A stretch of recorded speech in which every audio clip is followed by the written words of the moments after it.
bags are packed, are you ready to go? This time tomorrow we'll be on the road,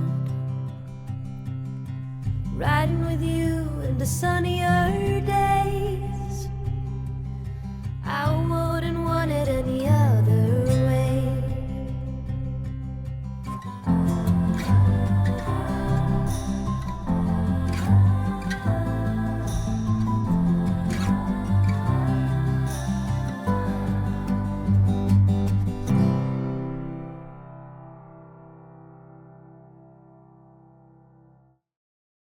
Hello, everyone. Welcome back to Children of Éarte. We're so excited to have you.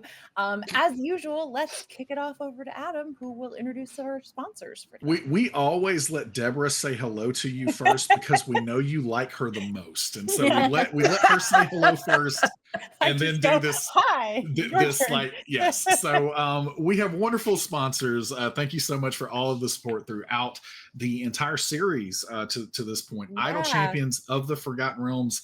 Thank you so much for that. You can grab an Electrum chest code on the overlay or bouncing around in chat. Thanks so much for all that you do for us. I know that many of you come from playing Idol Champions of the Forgotten Realms. It's a great game. You come and grab a chest code. If you want to stay around and see some shenanigans, feel free to stay a while and watch. We love to have you. So thanks so much for that. Die Hard Dice, who has supplied our cast. Well, we got an entirely new list here. Because I'm trying to do these in order. I got another list from At Tall Halfling, so we're going through another list here. But At Tall Halfling is just saving our little baby children butts. Yes. Our saving our bacon. All right, here we go. This one, they have supplied our cast with Maeve's Makers of Mayhem. Maeve's That's Makers of good. That's the one. I thought that one was a really strong start for this new list. So thank you, At Tall Halfling. Love it. You can get 10% off your order with Die Hard Dice using the code Éarte, and we will also be giving away a $20 promo discount in chat. So pay attention to the prompts there. And then finally tonight, you'll hear the dulcet tones of Sirenscape, because epic games need epic sound. I'm Adam Bradford, the CDO at Demiplane. We have a lot of cool things going on. You can check me out on Dev Updates Tuesday mornings. I'm forgetting what day is it? Tuesday mornings at 9 a.m. Pacific on this channel. And see everything that Demiplane has going on. I'm the CDO here, and tonight I am playing Silas Sorrell, your dimensionally displaced magical superfan. Good job, Adam. Hey, everybody, I'm Alicia Marie. You can find me on socials at Alicia Marie Body. I'm a custom artist and RPG performer, and I'm getting ready to go to Washington SummerCon at the end of this month. And I'm really excited about it because I like my costumes, I like meeting people, and I love conventions. So tonight, I am playing Fairuza Armstrong, Barbarian at Law. What? Hello, I am Jen Kretchmer. You can find me on socials as at DreamWisp, streaming on Twitch as DreamWispJen. The things that are happening show up there. And tonight I am playing your friendly neighborhood. No, what am I? Your friendly neighborhood troublemaker. Who am I? Where am I? Mayhem maker. Friendly neighborhood mayhem maker. Maeve Morgan Flynn, who just posted a thread the other day about why you don't mess with fairies.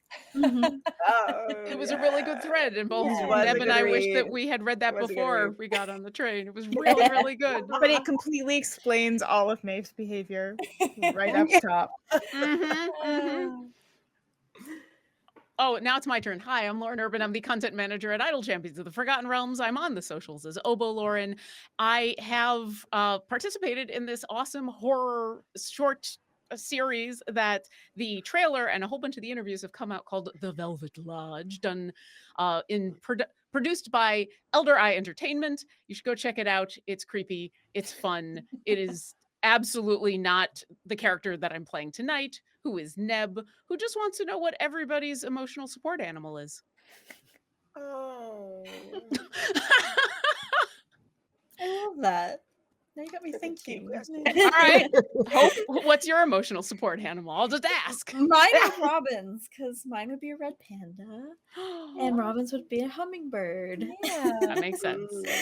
Hello everybody, my name is Hope LaVelle. You can follow me on Twitter at the Hope LaVelle. You can watch me as a dungeon master on Misfits of Alceta every Wednesday on the That's How We Roll channel. But tonight I am playing Miss Robin Beckett, your granny for hire.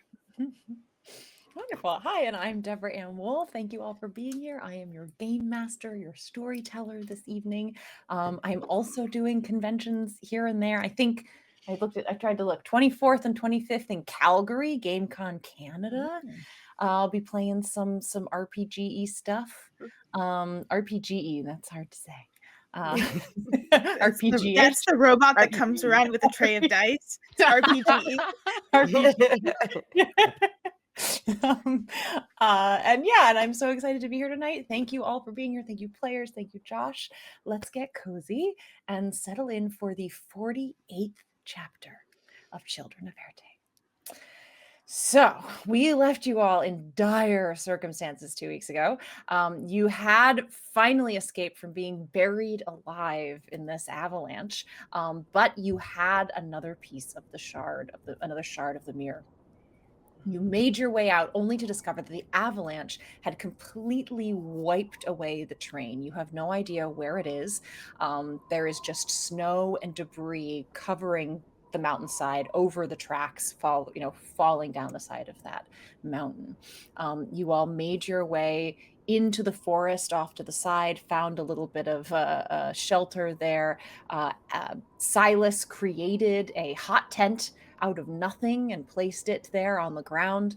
And as you were we've left you just as you were settling in to this makeshift shelter.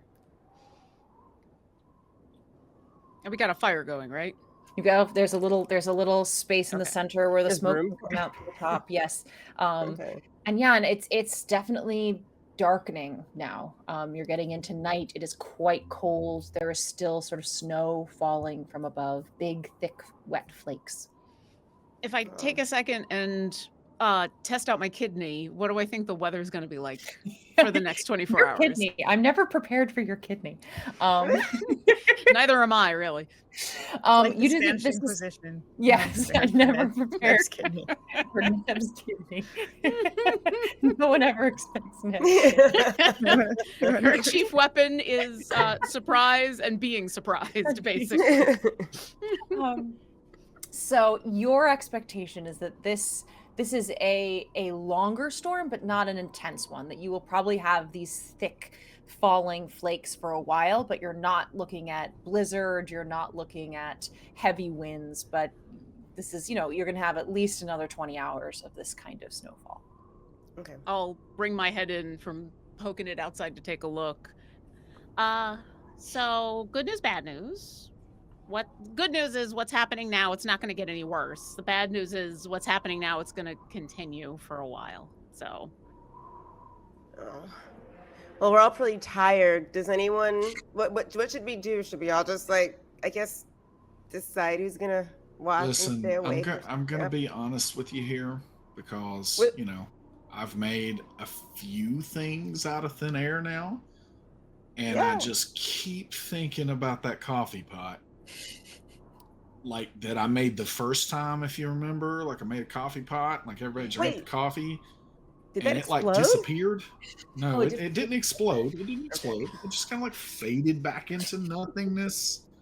And so we could be asleep and basically wake up exposed to the elements. I mean, maybe, but I mean, I can take first watch, and then like that way, if anything happens while it's going on, maybe I can try to make another one.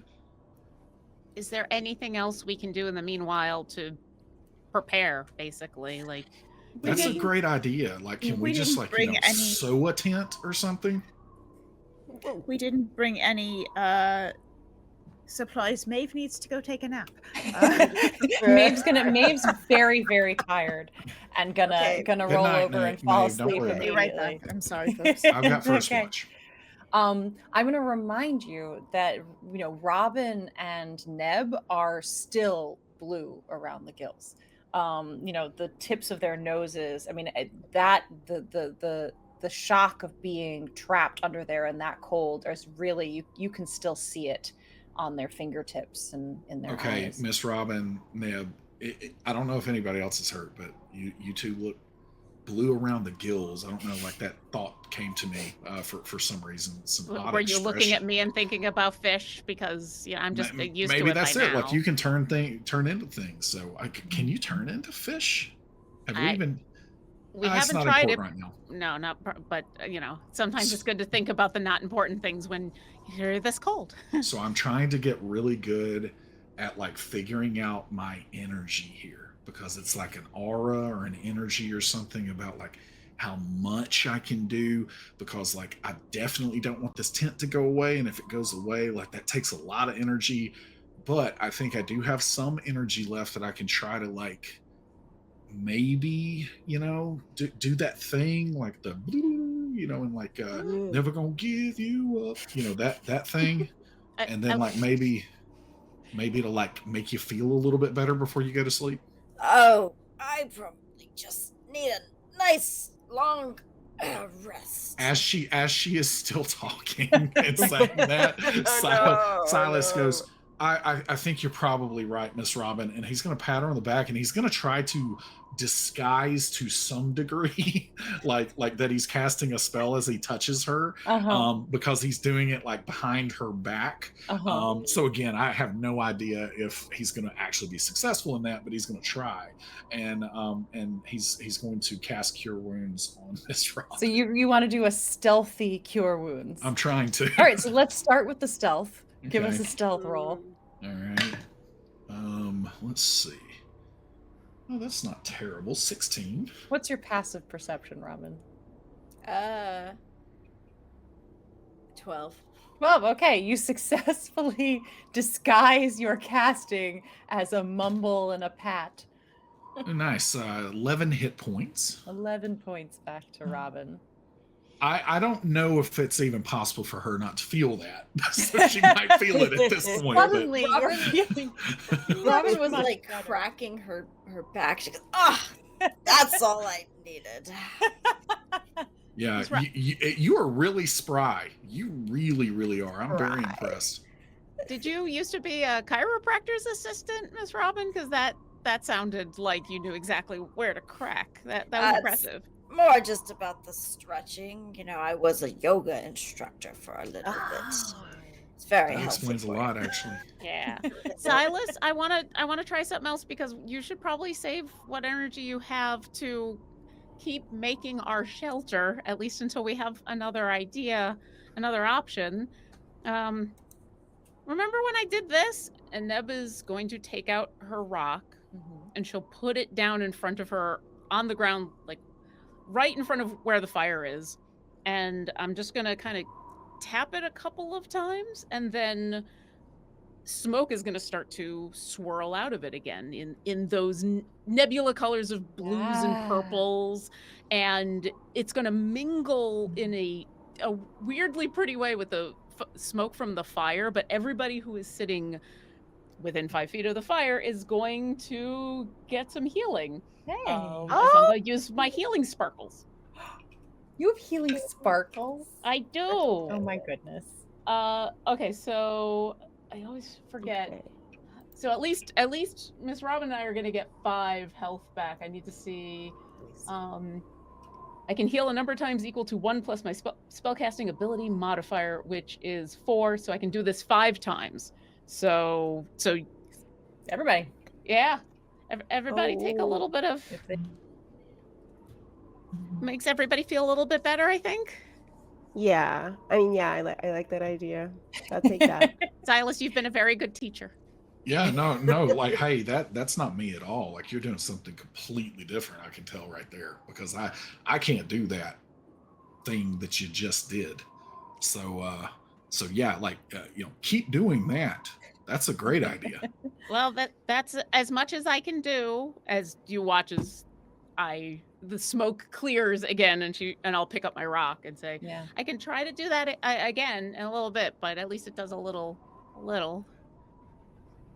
It still doesn't solve the problem of what happens when all of this disappears, but I wanted to at least contribute a little bit. Has anyone ever seen that show Naked and Afraid? I've heard of it. I feel like that's what we're doing right now. Yeah, I mean, I'm just saying they like build stuff out of like, I don't know, twigs and stuff. So like, do we think that we could do that? Do we have time? Well, all we see out there is snow though. But what about like an igloo? I mean, you know how those work, basically. You know, it's packed snow, No, I the don't body have heat. a clue how they work. Like how do they work? It's all body heat. It's packed snow, but it's literally body heat. What keeps people warm in an igloo? So we just have to sleep on top of each other is what you're saying? I don't know about that.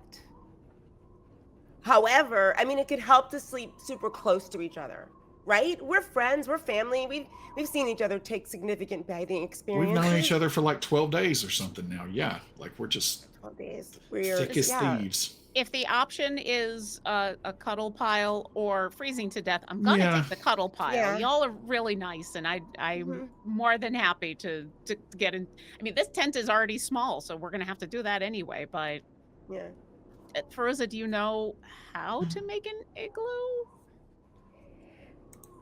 I mean, it can't be that You want to hard. give me a survival check, Fairuza? Do I have Just- to? Yeah. Oh, yeah. You You grew up in Maine. Maybe you can. I can. Let me say I can. I just wasn't sure if it was one of my Do I have proficiencies. to? please. 20 unnatural. Yes! 20. Oh. Okay, Fairuza.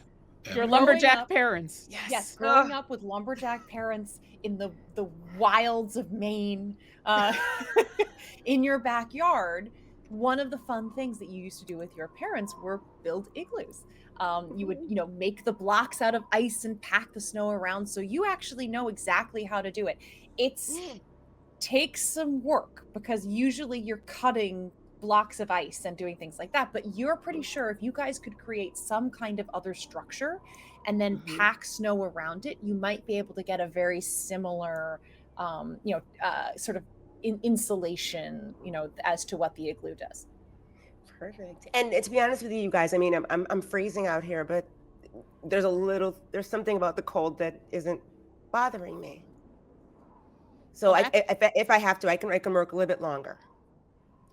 Well, I mean, it sounds like you've got a really good idea. Can we use the tent as the structure and just cover it in snow? And that way, if and when the tent goes away, all that happens is now we're just in an igloo. Yeah, why don't we do that? I better get started now, though. And Fairuza's going to stand up and literally go outside to start seeing how hard the snow is and where she can start. Yeah.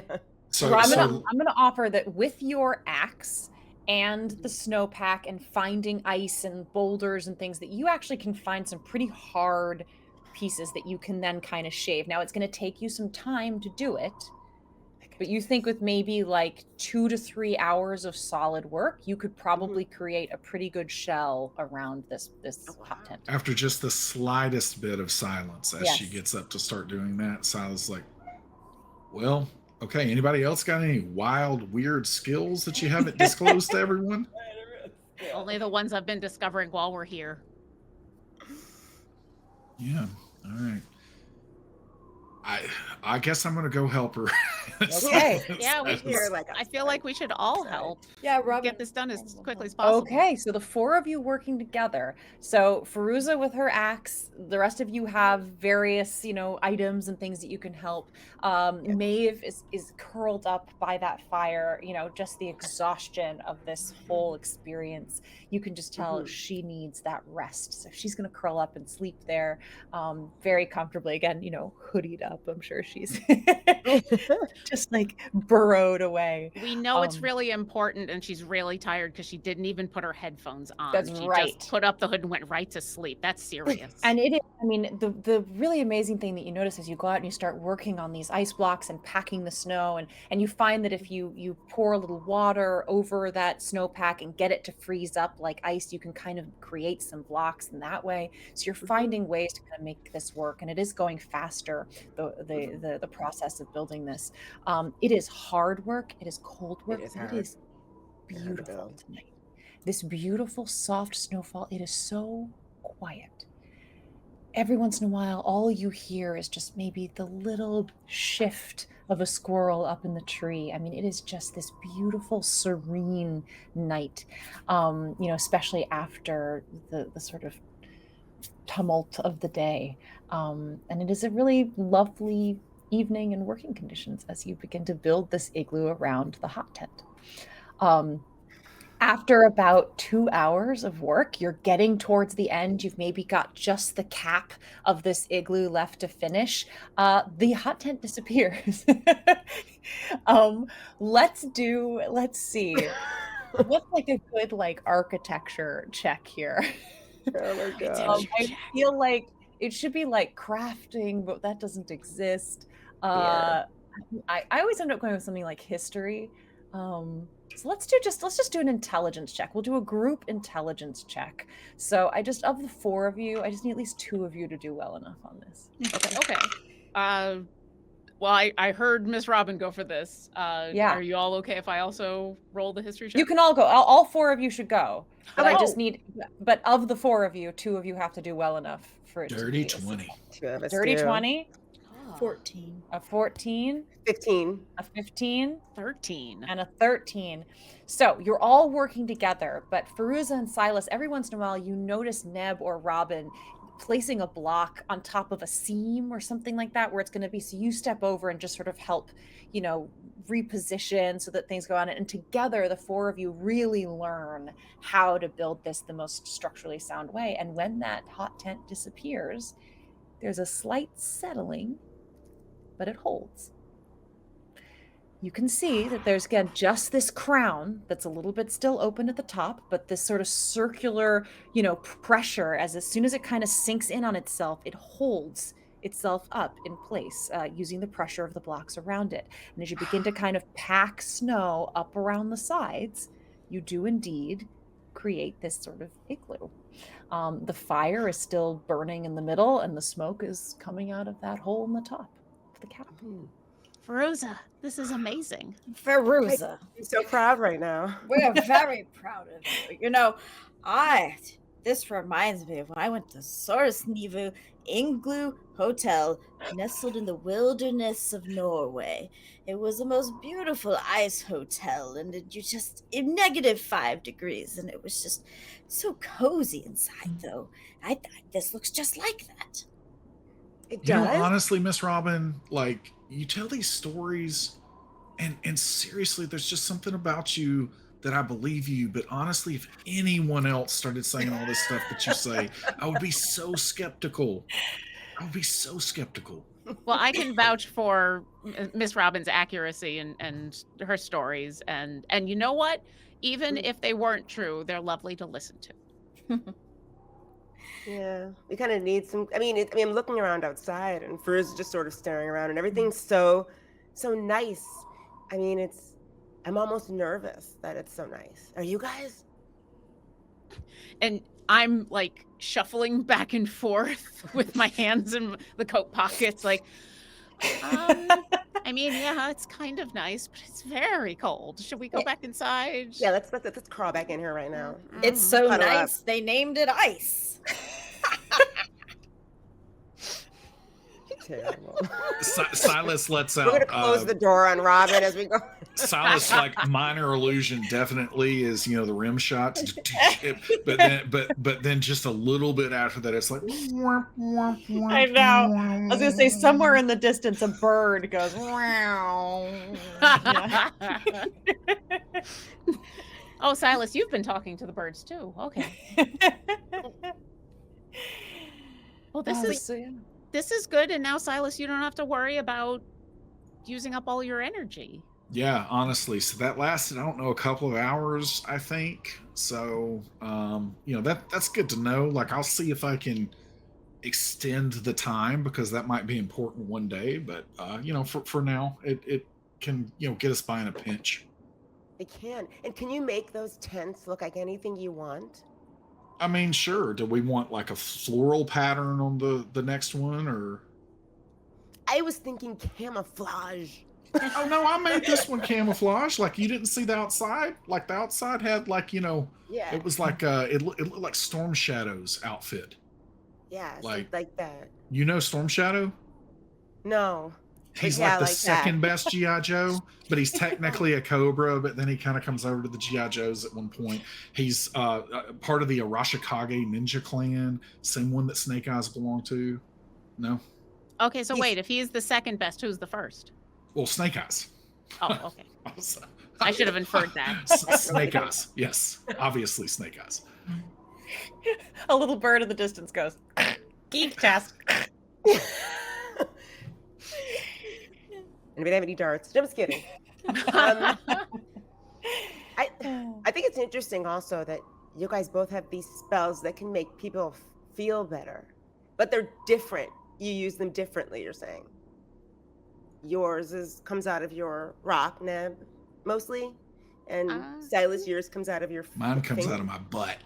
I don't know where it comes from. My Healing mind, farts. I think. You just Magic think it. healing parts. Mhm. Well, This is what Fairuza, I'm sorry, go ahead. No, you go. Well, I think that's a good point about us having this similar power in a different way, but that's something that normal people have too. Like, more than one person can do a thing. They just do it in different ways. So True. why not with magic too? So maybe there's things that you True. can do. I think I might have learned some of this from Silas, and I just have to do it a different way. Listen, like, I mean, would normally be flattered by that, but I'm pretty sure this has nothing to do with you watching me, because I am seeing you do all these other things that I certainly can't do. And I think that, like, whatever this power is, it's like closer to what our guy Crash is using. And so I don't know, maybe there's like fundamentally some kind of laws or something to magic. Like, maybe there's like, guidelines and principles or something. A rule book somewhere? Well, I'm sure it's got something, sure. I mean, that's what I was hoping to learn from Pivum, and I hope he's okay. I forgot about him. We left him in there, didn't we? Well, he went to the train, so... But at the same time, he could change into... I don't know, what's a cold weather something? I mean, he'd change into a polar bear or something, probably survive this, right?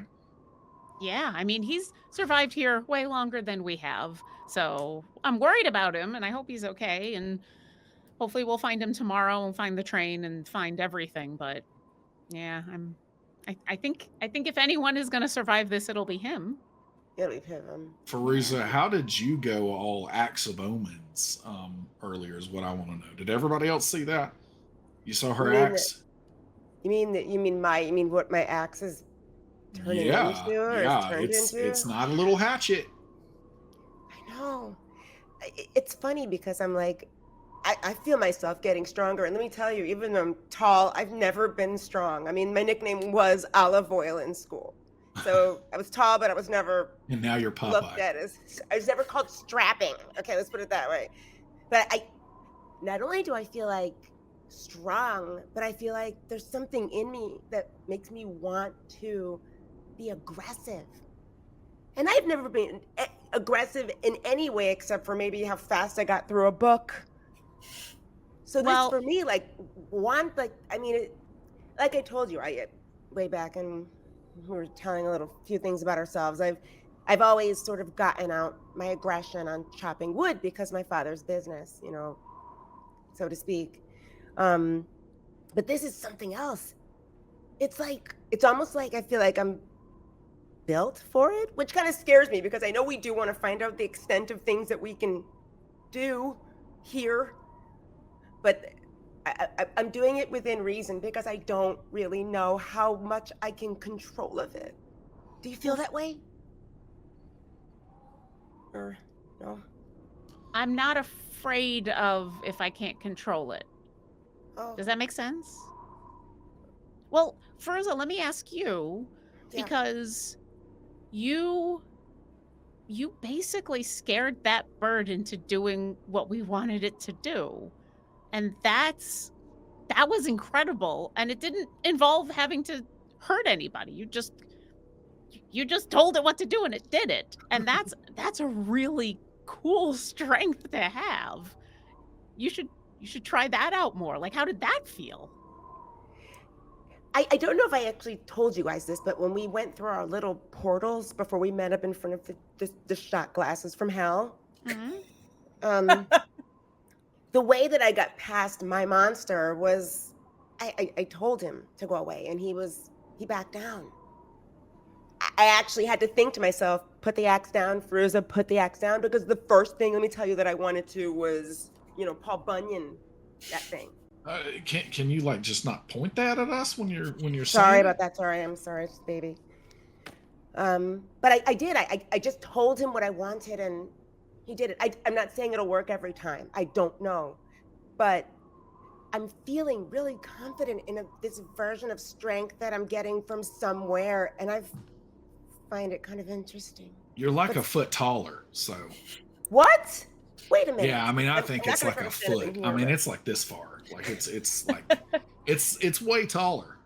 I think Silas is right, but Robin, what do you think? Because Fairuza, you just always look real tall to me. I don't know. I don't know if I could be objective, but I mean, Robin, do you think the same thing? Is she like a foot? A foot taller? I mean, I've never been on the tall side, and actually, I'm going to admit it. I think all this traveling is causing my posture to be worse, so really, maybe I'm just shrinking, and she's not getting taller, I'm just shrinking. You feel like you're shrinking? I don't know, honestly. I feel some changes to my body, but I still feel good. Just different. So what, like, just speaking of changes to the body, did you see yourselves in the ice maze thing that we just went through? Because I saw myself. It was amazing up until it was horrifying, and then it was amazing again. But did they look different? Silas, what did you see? Yeah, I mean, I saw. I mean, he was a real punk. It was like he just like, yeah, like a straight up punk. It's like every time I would move or do something, he was like there before I was. It's kind of like, when you're playing that game as kids with like a, sibling or something, and you're like, trying to anticipate what they're going to say, where you can like copy what they're saying as they say, it was almost like that, but it was like, I was the one trying to catch up and trying to like say what they were saying. It was really, really weird. But then also this guy, and again, it could have been me, like maybe, I don't know, but like this guy had like a bright shiny eye, like straight up, like out of 90s comics, like just like giant one shiny eye. Huh? Bright eyes or one bright eye? just one of them, because like, you never get two, like, Cable, Long Shot, all these people, they always had just like one, right? And so it's like just one eye is like really, really bright and shiny. And I'm sitting here thinking like, that is, if this is like portents of our, future or something, because I'm pretty sure we've put this together, that when we were down in that other little place where they had our initials and they shouldn't have and all that, it was like we saw visions or something, and it seemed like, hey, is that me? Is that potentially me? To me, it felt a little bit like, character creation for Diablo, when you like are choosing the class and you're like, oh my gosh, this looks amazing. Like, look at that badass armor and all that stuff that you got on. And then you start the game and you're like a tunic and some rags, right? And so like, it felt a little bit like that to me. And then we see this, and it's like, it felt like we were seeing ourselves again or something. It was weird. And all I'm saying is that if my eye starts glowing at some point, then like that is going to be incredibly inconvenient for trying to sleep. Like, I don't know how that's even going to work. Well, only if it glows through your eyelid. I Could mean, you like still your blink? eyelid is a super thin membrane of skin. I think it's going to just keep doing it, wouldn't it? I mean, if I we're wonder. going with the scientific explanation of how light and the human body works, absolutely. But magic? Yeah, I don't I know. guess Maybe that's you true. can control it. Yeah, I don't know. Although We'll see. I will agree that the reflections, at least I saw, were slightly different. The What biggest did you one, see? Robin, what Well, did you see? the biggest one being that my bag here was just a little bit big. And Robin like picks up her bag, and it's no longer like a satchel. It's literally a backpack. Wait a what in tarnish? You Is got this something? merch? I don't know. Silas, did you do this? I don't know what we're talking about right now. What did I do? My beautiful bag. And you see like this bag with like patches on it, and it's like made of like cross stitch, colorful different patches. And it was a side satchel, and suddenly she holds it up and it's got 2 straps on it. That's like different, right? Yes, it's different. And she like throws it on her back and kind of hunches over, and it feels really big, which, it's Yeah. this is actually quite comfortable. Well, It's Robin, so funny. I'll maybe- offer to you too, Robin, as you put it on your back, whatever this posture, the thing you've been trying to work out, it almost helps the backpack settle nicer. It's easier to carry it because it has a little extra support right where your sort of dowager hump is there. So that, is an interesting surprise. And also, Robin, offer me I'd like you to do a quick perception check for me. Oh. 17. 17. While you're talking and you're sharing this little bit, and you look back up at Silas, and after Silas has been talking about this eye thing that he saw, you notice there's some clouding in one of his eyes, almost like cataracts or something. It just looks like there's a little film over one of his eyes, and you would never have noticed it if he hadn't brought up this thing that he saw. Oh yes, that feels just Silas. I said I didn't do it. Are Or you at least I think I didn't do it. I didn't change your bag. Silas? And Robin kind of goes up a little bit too close, maybe a little personal spaces. Are you seeing okay? I think so. Listen, just because I didn't notice your bag didn't change, that's because I just don't notice things. Not because I have trouble seeing. Robin like digs into her backpack now looking for things. She pulls out a little compact mirror and she holds it up in front of Silas. Whoa, what's wrong with my eye? Oh, whoa. And he's like taking off his glasses and like, wait, that was counterintuitive. And he's like trying to get a closer look. Yeah. Oh, so are you farsighted or nearsighted? I just don't. I'm like bad-sided. I get that. Yeah, it just looks like, like some reptiles have that like second lid. It's just like a little foggy film across your eye. Oh no! Like what is wrong with my eye? Does anybody have any drops? Or I do. I have eye drops, of course. Let me dig in this backpack. Silas? What I can find. Is that the same eye that when you look yes, in the it eyes? is, Neb. I knew Yeah. you were going to ask that. Well, that's because we were all thinking it, and I just Yeah. sometimes say the thing Yeah. out loud that we're all thinking, which is Yeah, fine. you What- do that. Quick, Neb, what did your reflection look like? Oh, so I know what's happening right here. And I'll pull down the neck of my shirt. And Wow. some of you have seen more of it than others, but there's just a large patch on her shoulder that has this skin that has turned hard and is a little bluish and is spreading out in a pattern that is starting to resemble scales. And she kind of scratches at it a little bit. So this is actually turning into scales.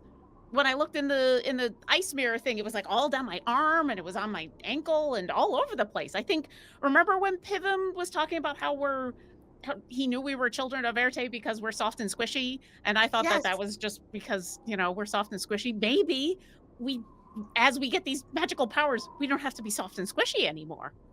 I would like to not be soft and squishy anymore. So do I you know, think this you is don't. because you turn into animals that you're just like, Yeah, it's weird because you can turn into anything. So why would you be turning into something else?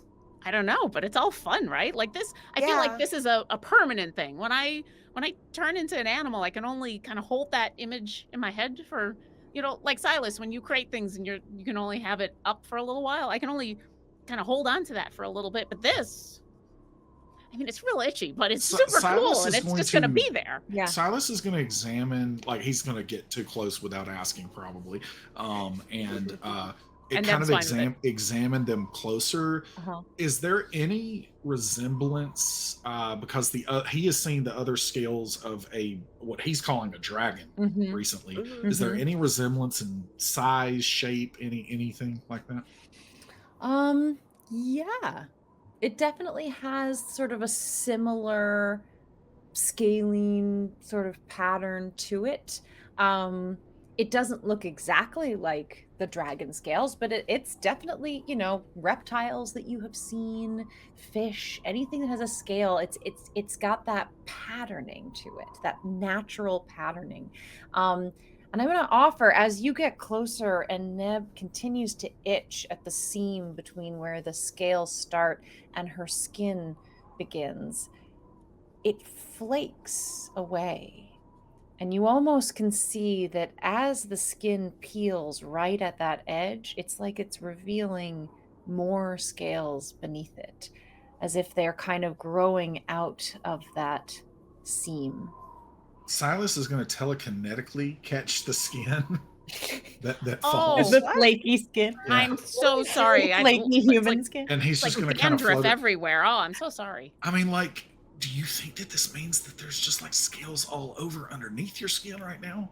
Like, Well- should we just like claw all your skin off now? I mean, I'm not itchy everywhere. I mean, I'm And- not like really claw, but I'm just saying, like, Well, I'm not trying to hurt you, is what I'm saying. I'm just saying, Oh, like, no, I do you get think it, I their get it. skin's like under there? Well, I mean, I've got it here, and then I got a little bit on my leg, kind of in the same place where that ooze kind of ate through most of my leg. So, I mean, I don't know if it's What if you're turning related. into a dragon? I mean, you wanted me to turn into dinosaurs. Isn't that as close to Or a even dinosaur? better, a as it can be? dinosaur, yes. Like, what if you are becoming what you were always meant to be? Which Well, is what? I don't What is it? know. I mean, we're gonna find out, I guess. But I'm just saying, like, maybe this is like what you have always been. It's just now, like we're outwardly seeing it or something. I think that's true for all of us. I mean, I'm super excited to see what happens next. Fairuza, you've been growing and sparking and And I- doing all these cool things, and And the tattoo still on my face, and like Fairuza takes her glasses off just to reiterate the fact that she still has those blue lines that are like sort of from the blood from the monster. oh, Fairuza, does your blue match my scales? Hey, can you tell? Are they the same? Like, is there I like don't a even know if I can relationship? see right anymore. My eyes messing up. Oh, it's a very pretty blue. Fairuza's blue, it's almost, it was staining from the blood. But now as you look at it closer, Fairuza, and everyone else takes a look, it's almost as though it's soaked in. And it is now deep underneath the top layer of your skin, shining through the translucence. Almost as if, it was always a part of you and is now just beginning to come through. I originally was just gonna, I guess when we got home, I was gonna see like my esthetician to see if she can treat it because I thought it was staining. But now, Wait, not only what's does an it look like it, esthetician? huh? Who is my What's an esthetician? what did you just say? An In esthetician? Is that a skin skincare. doctor? Okay. Yes, skincare. I was gonna see. I can't keep the titians like straight. Like there's so many different kind of titians.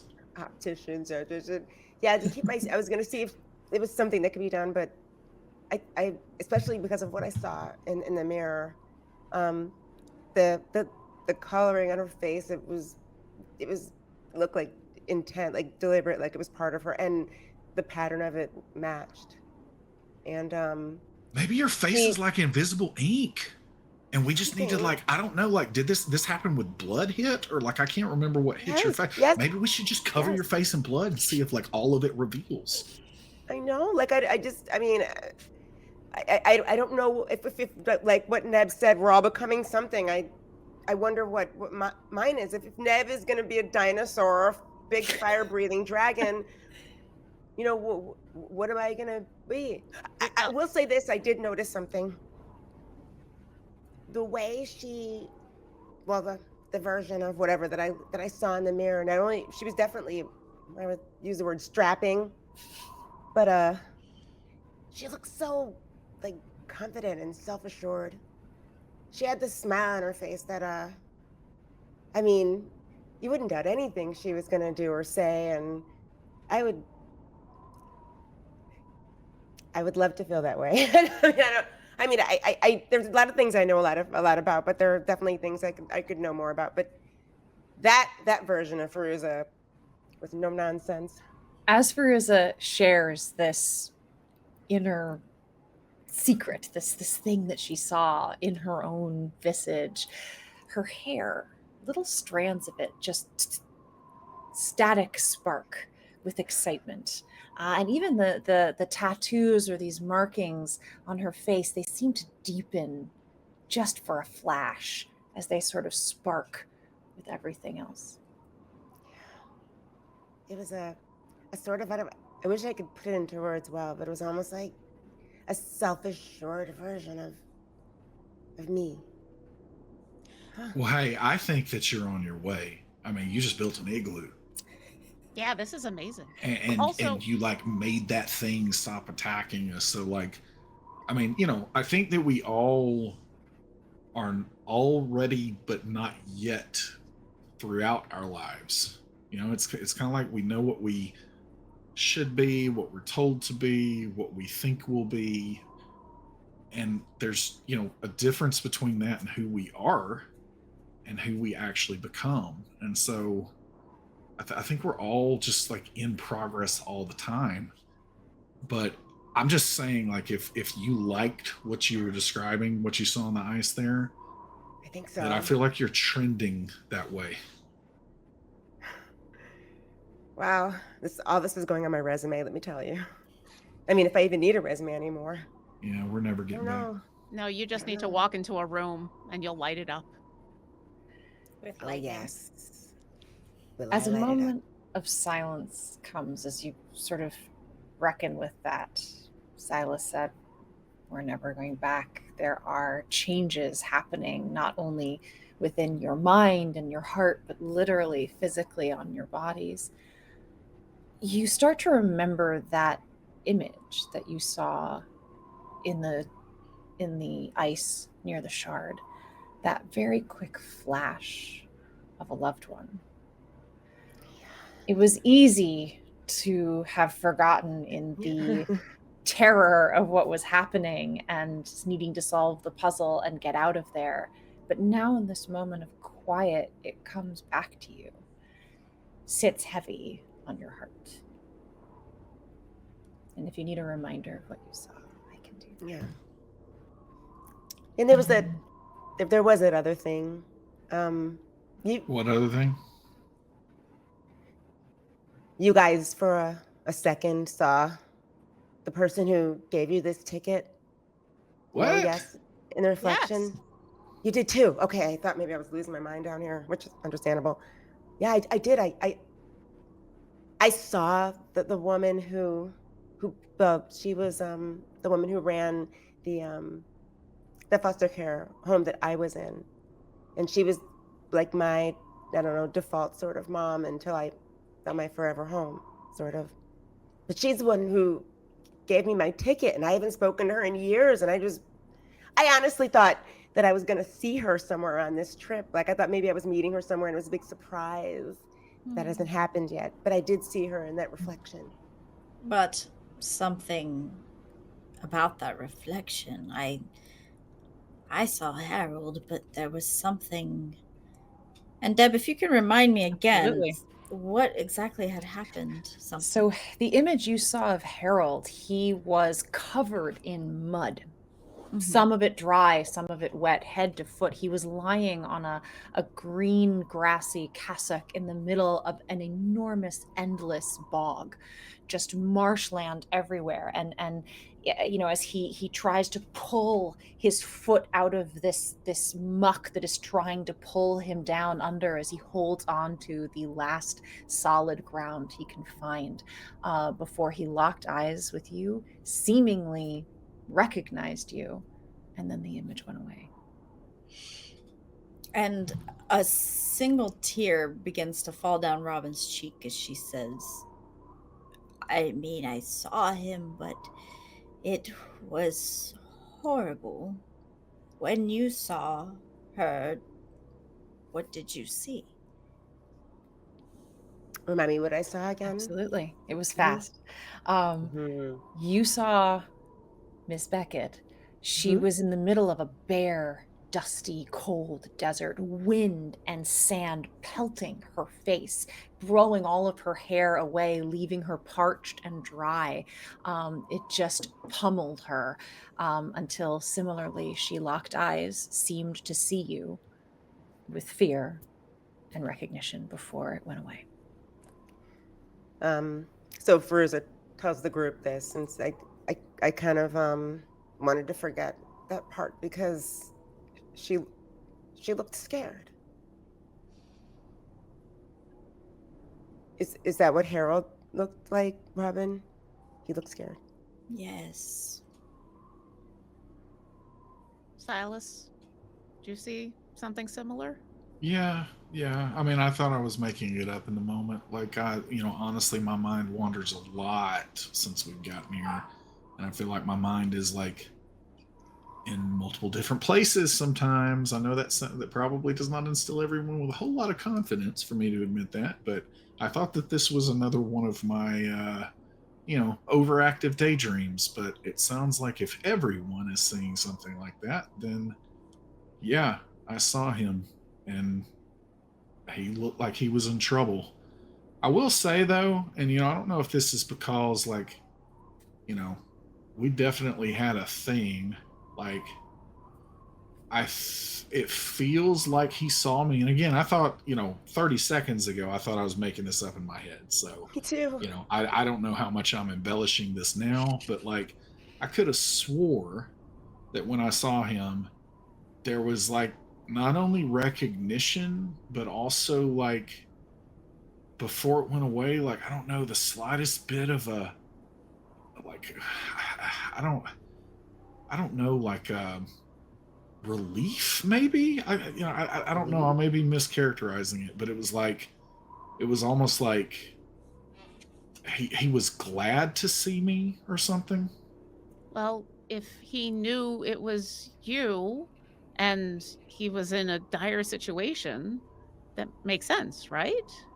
But why are all these? So I assume now, before we go on to what on the face of the entire planet or the veil or wherever we find ourselves right now, why are we seeing this? So before we go there, did you see someone? Yeah, I saw my great-grandfather in dire straits. But he passed away years ago.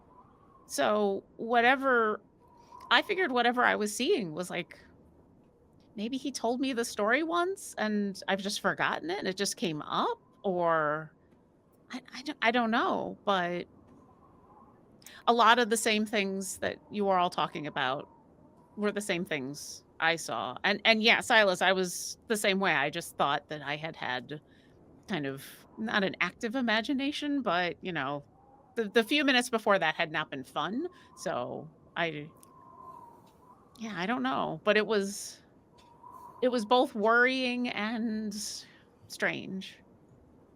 Yeah, and if it is real, because I mean, same thing here. I'm not sure, Fairuza. I remember, and I apologize. And it's only been like 12 days, and I haven't internalized all this stuff yet. But like, I don't know if the significant person that you were describing, Miss Beckett, did I remember her name right? I don't know if they had passed away or not, but I know that my pops passed away, and then Miss Robin, I believe Harold has as well, right? Mm-hmm. But they didn't look like zombies. They didn't look. They looked alive, perfectly alive. My Miss Beckett, she retired and then just proceeded to disappear. And for many years, I took it really personally because I thought, our relationship, even outside of what her job was, meant something. So when I got this ticket from her, I hadn't heard from her in years. You're saying that she just disappeared and didn't contact you again? Well, when she retired, I had already been with my family.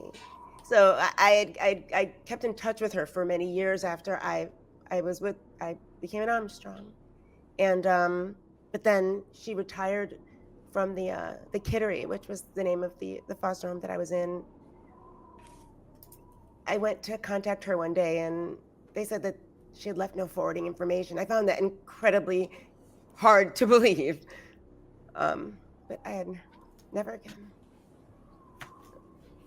But she did. She looked at me too. She did.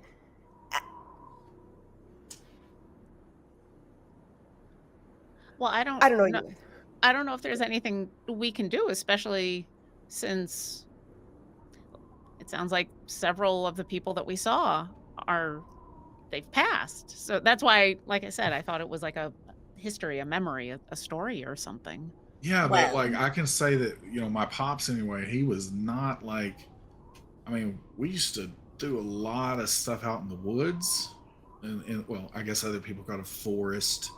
But we used to do a lot of things out in the woods, and like it was not like he did not look like he was in a. It feels weird if it's a memory because I have definitely never seen him. Because he waves crashing around, and this is Adam speaking. I think that's what happened. So no, that's Neb. Okay, so your grandfather was covered in soot, holding to the top of a burned tree as the forest burned behind forest him. fire. Okay, Neb, so it was forest. Your great-grandfather was on a rock in the middle of a vast ocean as waves pummeled him. Even in that moment, I don't think I realized he was in a forest, but I'm glad that I know that now. That's very, that is very creepy. And so we will,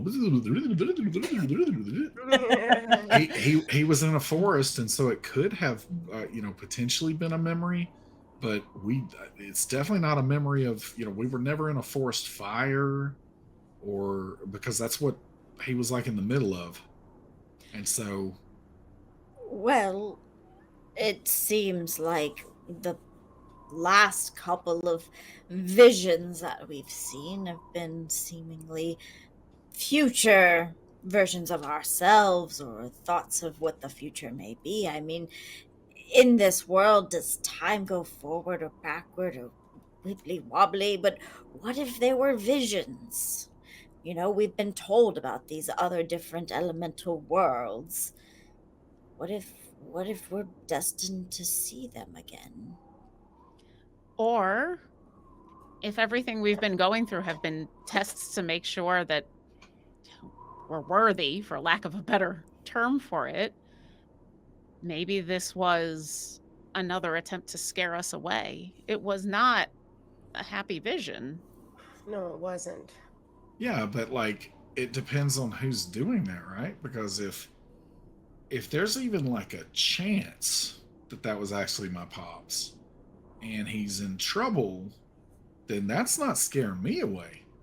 Like I'm trying to figure out, where he is or how to get to him, or, are they in the Veil, all these people? Yeah. Or are they where we're headed? Well, where are we headed? Do we know where we're headed? Well, once we find the train and Pivum, we're supposed to then go to the Farnshed Wilds, and that's where the last shard will be. And then we put the mirror together, and then we face the bull. Yeah, that's not So going it to be could pretty. be sort of what's waiting for us, or it could be, I don't know. It's just like we're sort of, I guess, at the mercy of this, I don't know, puppet master, or something. The masochist that keeps putting us in these little puzzles. Yeah. Or Julian, like I said. Even this Julian. scary vision, whether we're seeing something that's real that we're supposed to go and help somehow, even though the people we love are dead, or if this was just another scary thing in a long line of scary things to make sure that we have the resolve to go through with what we're trying to do. Either way, we're showing that we have the resolve to do what we need to do. And I still think it's Julian making sure that when we put that mirror together, that we have the resolve to do what we need to do afterwards, because it's gonna... What, clean up his mess? I mean, it depends. It depends on 'Cause if that's what what he it's seeming did... like to me. Do Like, Maybe. let me play around with things that I don't understand and But if he trap didn't... my lover forever. And But if he didn't do that, would the end result have been worse? Would the bull have gotten Ivy and then Mm-hmm. everything would be worse, right? So lesser of two evils kind of thing? mayhaps. Do any of you believe in fate? Believe in free will and choice, and that we choose our own destiny, and that the future hasn't happened yet? Destiny is old. I mean, think Yeah, about I've it. never believed in fate. Yeah, I've always believed in you make your own, you create your own. But look at where we've been. Everywhere we've gone, there's something there for us. As if all of this was meant to happen or was set up to happen for us. How? I sure am glad Maeve's asleep for this part. we look over at Maeve to see if she's still sleeping. She's Yeah, slight yeah. snore Mhm. is coming from We've been her stage hoodie. whispering this whole time. Very, very good and quiet. I mean, Maeve was really against that concept when we kind of floated Yeah. that out last time. But Yeah. I I think wonder who fate... she saw. Well, I'll have to ask her when she wakes up, but we're pretty sure it's going to be along the same lines as us, right? It'll be Yeah. the person who gave her the ticket, and they're going to be in dire straits, and she's not going to want to talk about it because she never wants to talk about her past, but is probably going to because she's getting better at that. She is getting better at it. She was a tough nut to crack, but yeah. But Robin, to answer your question, fate, destiny, I think that's what other people think they have in mind for you. And you can follow along or not. That's my view on it. And maybe the magic of this place or the magic of whoever created all of this has a better idea of what could happen if we followed this path. Well, we can still at any point turn around and go back. That's true. While it is set up like a game for us, we don't have to play if we don't want to. That's right. We're choosing Yes. to play. But at the same time, the incentives are there and we want to. Like, let's be real about it. Like, What we want to. It's our choice. Exactly. Sure. That just means that the person English? who... Oh, go ahead, ma'am. Because just I'm means the about to pontificate for a moment. Listen, it's very cold, and so pontificating is a good thing because we got to keep this warm. No, I was just going to say, I think I've lost my train of thought. Now I'm thinking about pontificating. I apologize, but the pontification was this. The English philosopher Thomas Hobbes talked about this, and it's basically Silas. it's I a know. concept called effective desire, and it is ultimately that, like, you can say all day long that, like, I will never move to Alaska because I don't like the cold, or, you know, I will never move to a hellhole like this because I don't like the cold, maybe to make it more, you know, immediate for us here. But at the end of the day, there are a variety of circumstances that could transpire that could make someone move to Alaska. Like, you know, their job is going to pay them so much more money that their effective desire, they could, you know, one could say that your desire is, I don't want to be near the cold. That is a desire that you have, but your effective desire is what you end up doing because that desire for more money, or because your loved ones want to go there, or, you know, whatever driving force is going to out prioritize your, you know, avoiding the cold desire. That's the effective desire. And so ultimately, we're going to say that the effective desire in, all of the circumstances that we've had so far is, to get home or to at least figure out what's going on or whatever. And so we're going to keep playing this game until we have some other desire that becomes an effective desire that outweighs that desire. I said desire a whole lot. But it makes sense. If we play along with that particular line of thought, our effective desire right now is to stay alive, stay on the trip, what is it? You guys definitely not to stay on the trip. I don't care anything about this trip anymore. Well, I do in order to get to the next place. Fairuza, are you talking short term or long term? Because my effective desire is to survive the night. My effective desire over the next couple of days is find the train, find Pivum, get to the Farnshed Wilds. My effective desire over the next couple of days is a little different than that. But if you ask me long term, my effective desire is to see what else I can do while I'm here and learn everything that I can and keep scratching at my shoulder so that I get more scales. It's like dandruff a little bit, sort of, right? I'm trying to do it and then like sprinkle it in the fire, and I feel kind of disgusting about that. I'm sorry. So far, my effective desire is to help you all get home. Make it home to help us all get home, Silas? Yeah. And you too, yeah? No, I'm not going. You don't. Well, then my effective desire lines up with Silas. I'm here to help. Oh, you're gonna stay? Oh yeah. Whatever this place is, you're just gonna stay. Here or go to one of those places that Pivum talked about, one of those realms. Doesn't that sound fascinating? You want to go to one of the other worlds? Yeah. Don't you want to go explore how to go in Star Trek? Strange new worlds. See how new life and new civilizations. We're infested with nerds. Boldly go. Love it. That is exactly right. Exactly. Boldly go where no children of Éarte have gone before. Well, we don't actually know that, I don't guess. Maybe children of Éarte have been there. True. Yeah. But Fairuza, are you still on the fence about what you want to do? Oh, I was wondering if this question was going to come up sooner or later.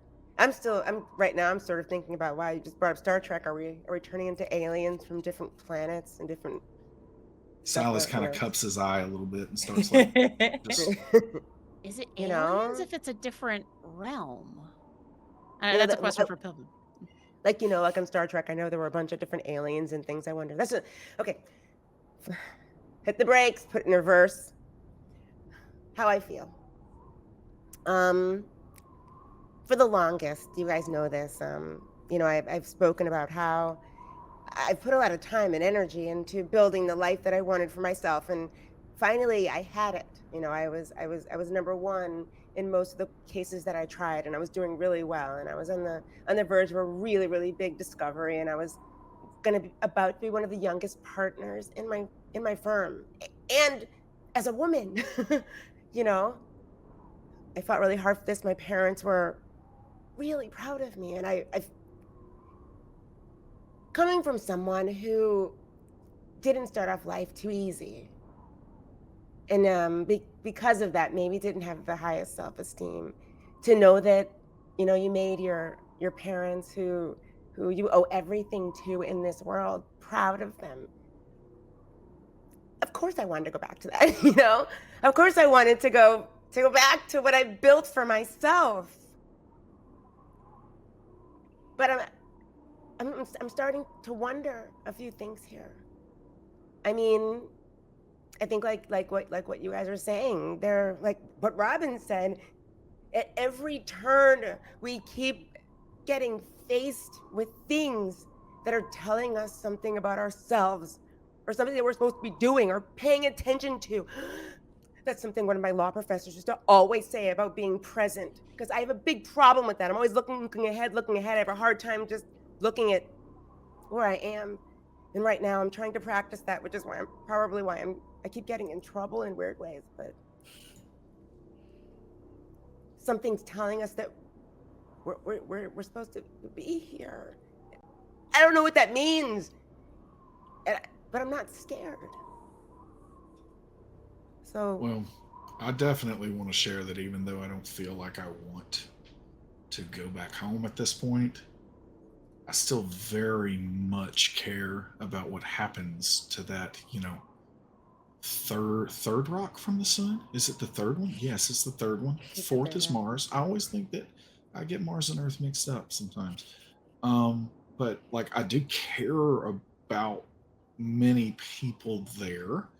And so like even if I end up staying, I'm definitely going to desire to make sure that fire guy here doesn't destroy everything. Or honestly, even Ivy, if we let her out and she's like, I'm actually the villainess and I am going to crush you all. If that happens, which absolutely happens in all the movies, if that happens, I still am going to want to stop, whoever is trying to hurt what used to be my home. That's true. I did for a minute think sort of I wonder if the people that I love back home are thinking I took off. They knew I was going on a vacation, but I wonder. I wish I knew how to tell them, or I don't know. How long was our vacation supposed to last? I forget. We've been here like 12 days or something? Like was it supposed to be like 2 weeks or I think it was 5 2 days? weeks. Yeah, they're starting to all worry. Everybody's worried now. Silas, I think your overactive laughing imagination woke up Maeve. Sorry, Maeve. Oh, Maeve. We got excited. And did you get good sleep? Oh, now we can't hear you. Her The voice snow is hoarse. It's very. because you're all just so loud all the time. You just can't listen. Yeah. Maeve, you just got like the deepest. They've been working and talking. You got like the deepest 4 to 5 hours of sleep of your life. You are wonderful. now I'm going straight back to sleep. you are in an igloo. The hot tent is gone. While you get slept, transported to Antarctica. they built an igloo around you. There is still a fire. I am gonna go back to sleep. I apologize. I love you all. We love you too, Maeve. We do. I Did Maeve just say she loved us? She did. Wake her back up and ask her. No. Let's leave it at that. Sleepy. Nope. Fairuza, Jen said she loved you. Maeve thinks you're all okay. No take backs. No take backs. Fairuza, it's like that moment where you said that you loved me and then walked away. I think that's what's supposed to happen. You say when you first admit, then you have to leave immediately. In this case, it's sleep. Wow. The next hurdle for all of us is where the hell is the train? That's for tomorrow. A lot of digging. Silas, can you manifest out of nothing a lot of shovels? I mean, like, I probably can, but listen, like, doing that with just a shovel, it would take 400 of us to do that with just a shovel. That is so much stuff to get down there. Well, I feel like once we find it, and I will hold up my fire fist and say, I think once we find it, we have some other options of digging it out. I just don't know if I want to be throwing that into the snow without knowing what I might hit. But we know that the train was, and Fairuza sort of puts like direction of her finger, like it's pretty much right there. That's where it was, right? You So know it's where it there. was. You could when you came down on the top of the avalanche to get down here. You crossed over. The station. Everything is buried. You don't know where exactly that is, but you can see where the tracks come out at either side. So you sort of know where the tracks are, but it's under 10 more feet of snow. Well, Hard to say. Let's think about the options here. The option one is it's just buried where we left it, and we just need to find it. Option 2 is it went with the avalanche over the cliff. Let's hope it's not option 2. Option 3 is maybe Piven drove it out of the way. Do we know if Piven can drive the train? But didn't we teach him? Or no? That would have been Maeve. No, I think Fairuza, you were the only one that Maeve got a chance to teach, but that doesn't mean that Pivum doesn't know how to drive a train. We've only known him for a day or so, and He turns into things and he knows things. That's what Maybe. Piven does. exactly. So Different those things. So I think the easiest thing is we start by taking a look over the cliffside and see what we see. And hopefully we see nothing. And then we take a look to see if we can see the train. And if not, then we start digging. How tired are you guys right now? Do you want to go take a look? I am exhausted, but I will follow do you not think into it's the a dark good and the idea. snow, Fairuza, wherever you go. Everyone needs to get some rest, and we will do this with daylight. That's probably the smart a thing. rest. But if you want to go, Seriously. I'll go with you, Fairuza. Please don't. Oh no. Don't go alone. It's dangerous It's to dark go now, alone. right? Is it It's dark now? full dark, early morning. You Alright, all have just alright. been slumber party chatting into the night. I'll offer, it's been so quiet and so still. You feel very safe with this gently falling snow as well. If you stick your head out, your igloo's well camouflaged within the floor here, because even though you're in the canopy of the trees, some of that snow is coming through, and now it just kind of looks like a lump on the ground, and the little hole that you've made for yourself gets covered over a little bit, but it's pretty easy to brush the snow out of the way. You feel very secure in this shelter that you've made. Perhaps we can just all lay our heads down and get some sleep. I agree. Let's sleep. Let's all cuddle up like one by one, and I'll try to wrap around everybody since I probably can. I love this idea, but I don't know. I still feel a little awkward about not having someone awake just in case. I don't know. Maybe that's just because I've gotten used to all the dangers that have been happening. But if we want to try, Another way to think about it is if anything can make its way to us right now, we were probably going to die anyway. That's comforting. That's definitely comforting. I would like to think not. And Well- maybe I just need a Super couple more dangerous scales. I out just there. need a couple more scales and everything will be okay. That's all. Oh, that's just more dandruff. Sorry. Do you feel the same size, Nev? Do you feel bigger? Do you feel yourself getting bigger and more fire breathing? No, I don't feel any different, but that was the one kind of not fun thing in the mirror, the ice mirror. What It was looked it? smaller. How is that possible? I mean, you know what I'm saying. No, How does no, no. Like, you could go ahead and say it. I thought the same thing. How is it possible that I could be any shorter, you know? But, like, I thought it was like a trick of the light, and I was so distracted by, blue scales that, yeah, I felt like I was Smaller? a little shorter, yeah. So maybe you're turning into like a pre-compsognathus or something. Like, one of those little dinosaurs. I Let's have make a no list idea of what little that's... dinosaurs. Huh? There were a lot. Yeah. I mean, they became birds. So, like, there were several, at least in that transitory period, that would be Well- like that.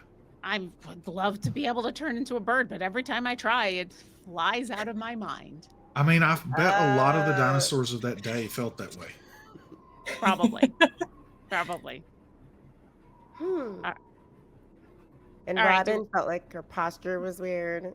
Well, I guess we'll just see what happens next. But yeah, we should sleep. I am still really wired, so I don't mind staying up for a bit and thinking about my demise. Thanks, Silas. I don't mind. Well, do we want to all just get to sleep, or do we want to have watches? Because I honestly feel like the powers that be say it's safe tonight. The power. You know what? I'm going to honestly- sleep. Oh, wait. I'll do it. I will Silas sleep. is going to sleep. you know what, if Robin, if you say so, and I will Okay. try to go to sleep. I would be I will so try to skeptical if anyone else said it, but when she says it, Right? it's, It's Miss Robin, Silas. It's Miss Robin. I know. Before we go to bed, I don't mean to backtrack conversations, but we got distracted by accidentally waking up Maeve. Miss Robin, you didn't get a chance to say, do you want to stay if we get the choice? I am full steam ahead for this adventure. I don't have anything to go back to now. I had a small, tiny apartment in the city and worked for a temp agency, and I stared at my walls way too long in the evenings. This is what I need. I mean, Miss Robinita, if you do make it back, I need to introduce you to video games or something. You don't have to stare at your walls anymore. Well, Fairuza, there you go. You can be assured that whichever decision you make to stay or go, there will be people who love you there. Thank you. Well, if I was going to be attacked by monsters and, worry about whether or not I'm going to live or die the next morning, I'd want it to be with you guys. Something I never thought I'd say, but I completely agree. If I had to die being attacked by monsters in the middle of an igloo, I'm glad I'm with you. Yeah. All right. Let's all get some sleep. Curl up around each other, using each other's body warmth. The fire is still, in here with your coats and everything, quite cozy. It's very easy to fall asleep as the just gentle sound of snow falling on snow outside. Almost can't hear it. Oh my God. And you fall asleep. You dream of your life back on Éarte, back at home. You dream of the adventures that you have had, of these friends that you have made. You dream of what the future may hold, whatever that may be. About 8 hours later, you open your eyes. I'm going to say Maeve is not there. You can see some footprints having left the igloo, but not injured in any way, just seemed to kind of go off safely, as if maybe she just needed some time.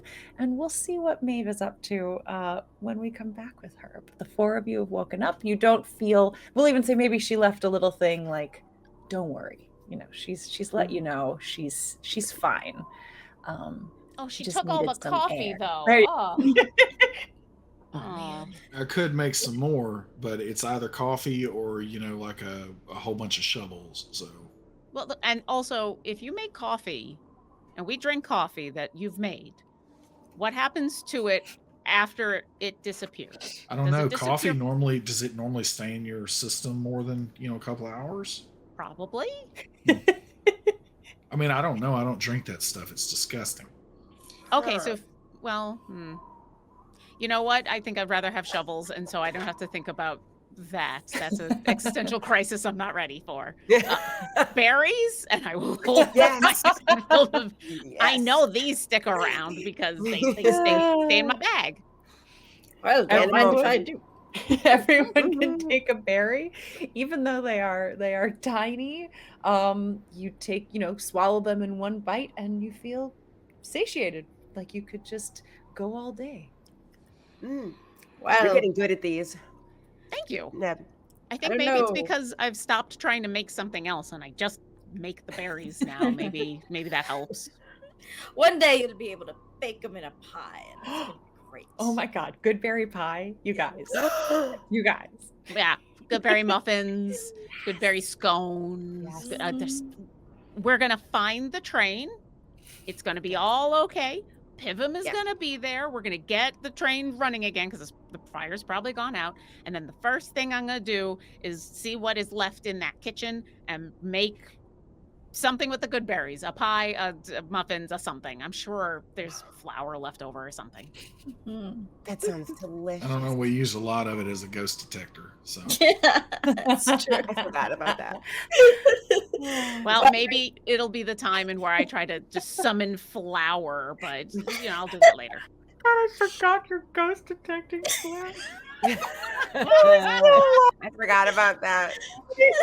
That was some Scooby-Doo stuff. Flour and sugar and Amazing. Yep. I forgot. Okay. We spent like a whole episode. You strung lights. You did a whole ghost trapping thing. Oh my God. And the irony being, we were the ghosts. You were the ghosts. We were the ghosts all No, along. you were the ghosts. What a twist. Who terrified the living by throwing flour and string lights around. Salt. We thought we were being so clever. When the little kid goes into the kitchen and sees all the doors and drawers open, it was you. It's us. Okay. Oh, Oh God. we're back. Yes. So yes, plans. Go ahead. Mhm. Sorry. Okay, so Let's go. looking over cliff face, Okay. Yes. looking over the sides of the avalanche to see if the train's moved, and then start digging, probing, looking. Okay. Yeah. So with your crampons, your snowshoes, what you have, you're able to kind of, make your way over there without too much slipping or trouble. It is hard hiking. All of this fresh new powder on top of the avalanche of ice beneath you. There are steep climbs. It is cold. The snow is still gently falling as you are climbing back up to where you think the station would be. As you get up there and start to sort of peer around and look, this snow pack goes right over the edge of the side of this cliff, all the way down the side of the mountain. Trees have been wiped out of the way. You don't see the train, but there's at least 600 feet of just snow pack continuing down off the side of this cliff.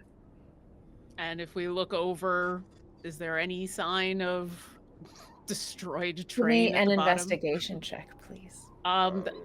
Would you do that, please? I have a happily plus do it. 6. Okay. You look over the edge. There's a short drop of about 20 feet. The short 20 feet. The snow pack has filled in a lot of, the cliffside that was there before and created, sort of more mountain and snow slope that way.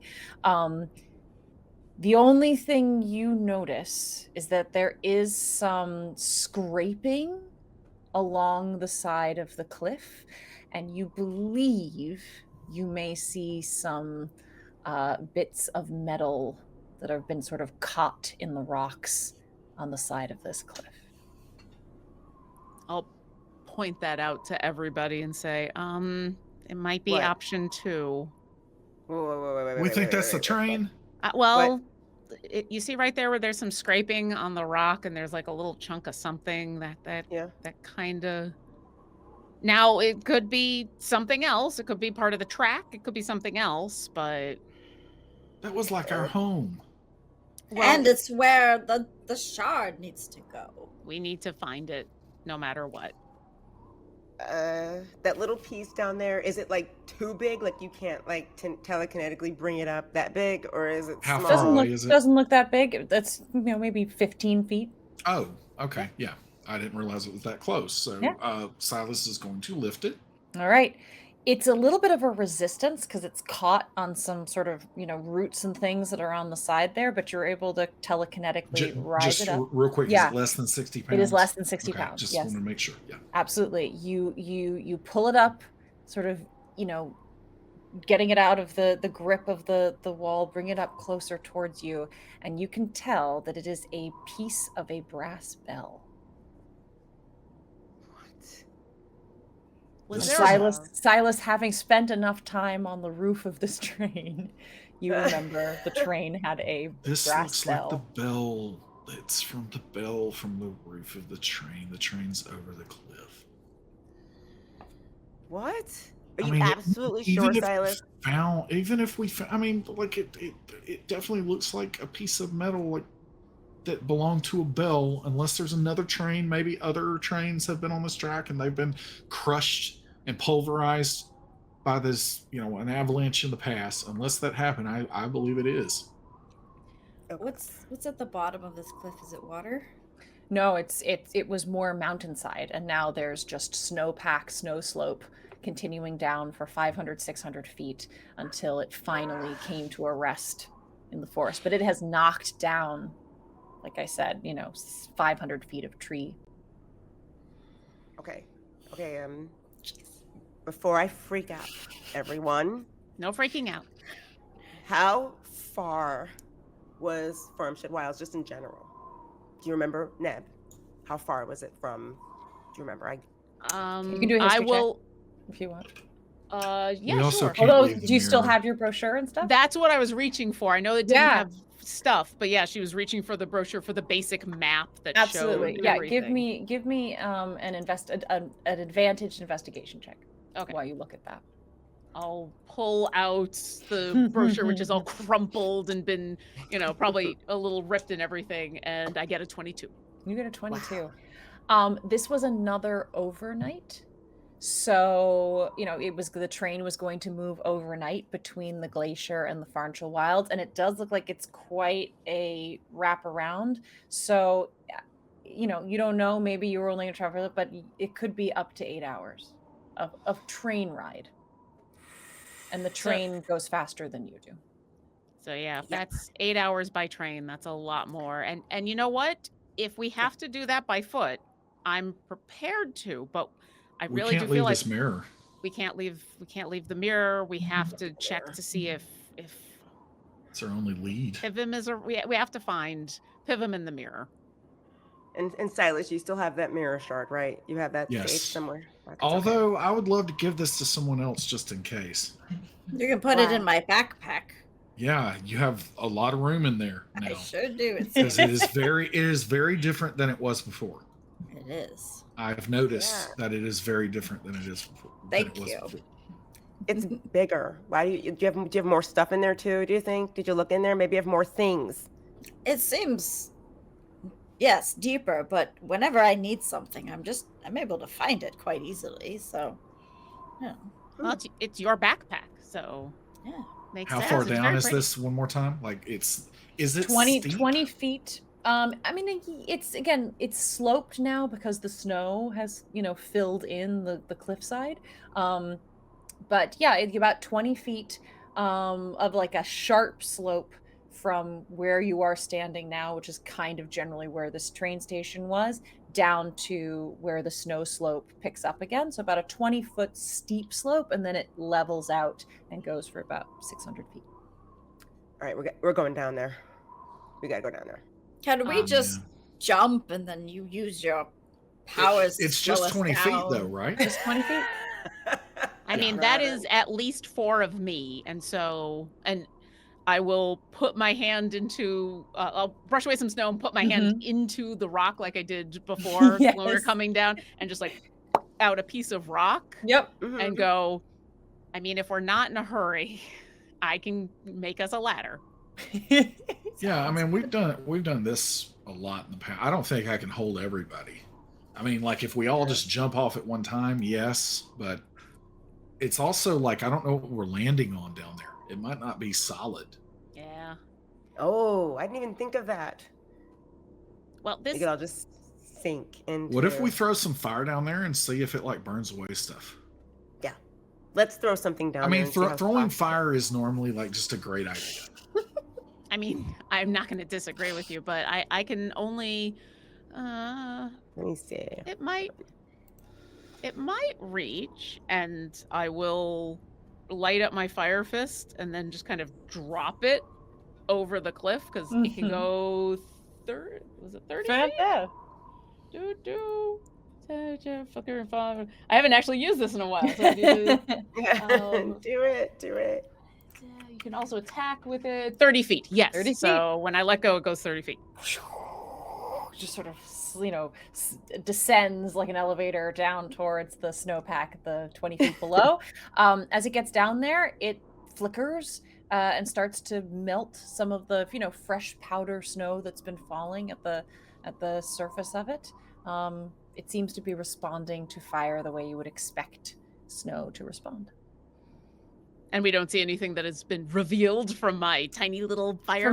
From your little fireball area. Yeah, I mean, as it continues to burn down more snow. I mean, this is thick, just dumped, I don't know, cubic feet of snow in this area. Robin, you got that look on your face.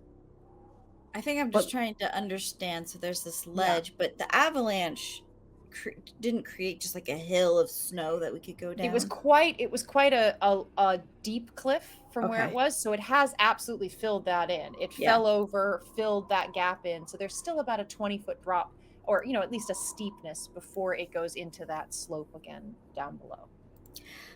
Well, I learned a trick I haven't really brought up when I was working as a volunteer firefighter. But I think I'll save it till we need a little more investigation on finding the train. Well, now I want to get down there What a quick so I can see what tease. this trick is. And Neb will lay down and start pulling out pieces of stone to make a ladder, as it's going to take a little bit, so we can keep talking if you want. Fantastic. Okay. So Neb's making this little handheld ladder out of the stone here. It's only 20 feet. How long does it take you to make one? It's an action. Okay, great. It's So, yeah. instantaneous. So it's really just going to take you like 5 minutes or less, right? Oh, Yeah. wow. Okay. So yeah, you go through. You sort of. It's so satisfying every single time. Oh yeah, every little pops. And so each of you can slowly make your way after Neb with these, these little handholds and footholds. You get down to where your fire fist created its little indent, and here, you have crampons, I think, right? So you. I have snowshoes. You have snowshoes. So as you step in, it supports your weight pretty well. You can feel the loose pack at the top slides a little bit as you stand on it, put your weight on it, but it's okay. It's holding you pretty steady as you kind of move to the side. Those of you with crampons, you sink in about 1.5 feet of this, this loose pack at the top before you hit something a little bit more solid beneath that. But again, it shifts a little, but you're able to pick up your foot and move it. But these are big, deep steps that you're taking with those crampons. So Fairuza sinks in. Yeah, so I sink in and hit something solid, you're saying? You hit about 1.5 feet beneath, 1.5 feet beneath the powder that has landed over the last few hours is this more sort of solid ice sheets that came down with the avalanche. I was hoping it was a train. Well, as far as you know. Yeah. So Fairuza's just gonna bend down and really quick just start scraping away near her foot to see start digging down there. Yeah, absolutely. You get down to where your feet are, and it is definitely ice, but there is a shadow. You remember this cliff was quite far, right? Probably at least 60 feet or whatever. Yeah. So there shouldn't be darkness or anything solid yet if this was all snow. And you do feel like beneath this ice, you just see the shadow of something dark beneath the ice here. You guys, come here. Come here. Yeah. And she's sweeping away the last bits of snow from under her feet. Look below my feet right now. Well, what's down there? This is what I want to know. It's dark. I'm sure it's the train. You think so? I'd take a closer look. Yeah, you want to give me an investigation or a perception? Yeah, I'll do investigation. No, it's a nat 20. Yes! Okay. You look down and you start thinking, your engineering brain, all of those jobs that you had that required you to know a little bit of physics. You're like, oh, the avalanche hit this train, knocked it over the side of the cliff, and then basically just shoveled snow and ice on top of it. So it would make sense that it was basically here. Maybe it got pushed a little bit, but you feel fairly certain that this physically, within the laws of physics, it makes sense that if the train got hit, that this is about where it would land. You can't know that it's in good shape or that it hasn't been twisted and the engine's down there and this is over here, but it's not out of reason that could be what you all are looking at. All right, you guys. What is time it, Miss for me Robin? to show you a little thing I learned. But I need you all to stand very far back and never try this at home, kids. I mean, we're not even at home. And Neb will skip back 15 feet. Okay. Fairuza and Silas, again, you have to take these giant steps to uproot your feet in the loose powder at the top, but you're able to make it over with Neb about 15 feet away. just so I'm making sure I'm seeing this Uh-huh, correctly, it's uh-huh. under snow and ice. Snow and ice. You're just seeing, it's almost like if you were to see, water or ground underneath snow and ice. It just has a shadow. You would expect it to stay a lot sort of clearer, but here you can see like there's something like a foot or two beneath this ice. It's Oh, it's right only there. a foot or two? Oh yeah, it's not that far. And Let but us it's know if you ice, so we'd have to It's chip ice, it's snow. You'd have to really, this is like a sheet of ice that kind of went down and crushed it. All right, you guys, I'm feeling sparky today. A little sparky. And Robin's gonna pull out her backpack and she's gonna reach in, and just right away she pulls out this pain relief rub, and she takes him out. She puts them on her hand. She goes, first it's cool, and then it's hot. And she casts Fireball! Yay! As she rubs her hands together and you see flames begin to flick, and just this huge ball of fire erupts from her palms down between her feet, and the snow and the ice just blasts out of the way. All of you kind of, shield your face as you're pummeled with sort of snowflakes and bits of ice. You close your eyes, you're all good. As this sort of blasts up around you. What is the range, or not the range, the diameter, the area of this? It is a 20-foot radius. Wow. Fantastic. I'm gonna need some dexterity saving Yeah, we're throws only for those of you that are 15 feet away. Neb is in the middle of going, now that's a fireball.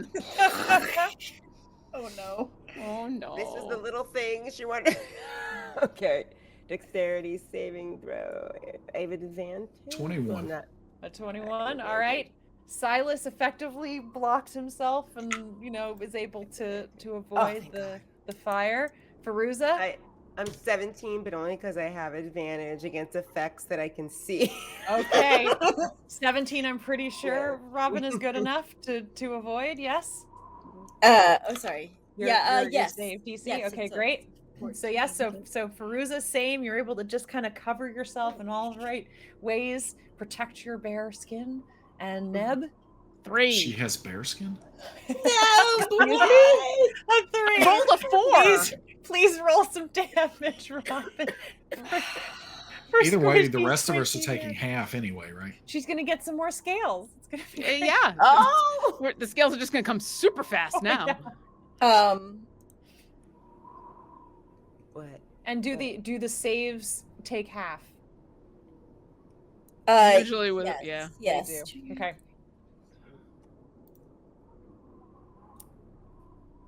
Our first fireball. Robin, I know, right?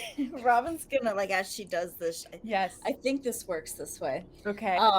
She's gonna yell at Neb, Neb!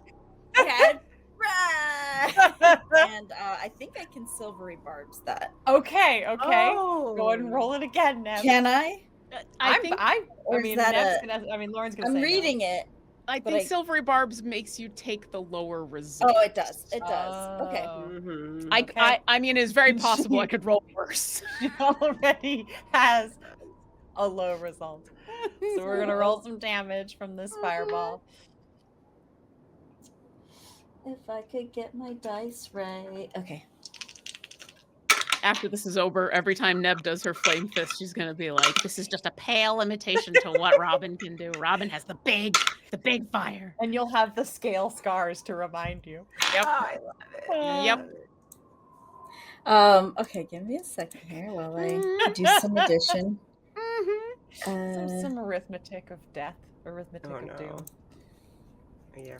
evil arithmetic. This was the first time I've ever gotten to do a fireball, like ever. And Really? it's, And it's against it's your about- allies. it's We not love as it. terrifying as I thought it would be. It is. Congratulations, this is amazing. Yeah. I gotta ask It's a before you tell us the milestone damage. moment. Does your Yes. fireball just look like a normal fireball? Is it like Yeah. colored differently, or does it like what's the Does it flavoring look like on a your? sunflower. I explosion? think just coming from her time as in the the force as a volunteer firefighter, it probably would just look like real fire. Not she's not too which fancy is about it. pretty darn scary enough. Yeah. So much scary math. I love it. You know, when she reached over and took that second dice off the panel. Okay. Okay, 14. 14 for Neb. Oh wait, Really? did 7 for Silas and Fairuza. Oh, sorry, I need to roll one more time. Okay. Okay. Plus 3, another 5, 14, 15, 16, 17. 17 for Neb. That's still 8 for Silas and Fairuza. Neb, like backdraft, just Blown lights you up in the backwards. front. You run around like one of those stuntmen in a movie before face planting in the snow to put yourself out. Those seams where your scales have been, appearing, definitely this is singed away some more of that flaky, peeling skin, revealing some more of it along your neck and your arms and your ankles, anywhere that you were exposed. And you can feel the itch even beneath your clothing, where more of it is just kind of singeing off. With that, though, you look below. Robin, you have busted a hole into the top of the kitchen of the dining car of this, of the kitchen area of this train. It is just blown open. Things inside are on fire, and as you look at it, you notice that the train was on it, at least this car was on its side. You have sort of busted open the side of the kitchen area of this train. Everything, all of the pots, pans, everything inside has fallen to one side. The appliances are all half off the side of the wall, and it is dark and very, very quiet down in that hole. Neb stands Robin. back up and checks to see. I still have eyebrows. I don't know how. That was amazing. Ow, ow. I am Nope, sorry, you guys. Not that arm. Not that arm. had so much energy built up. I just didn't realize. I don't know my own strength around here. I'm sorry. Are you all okay?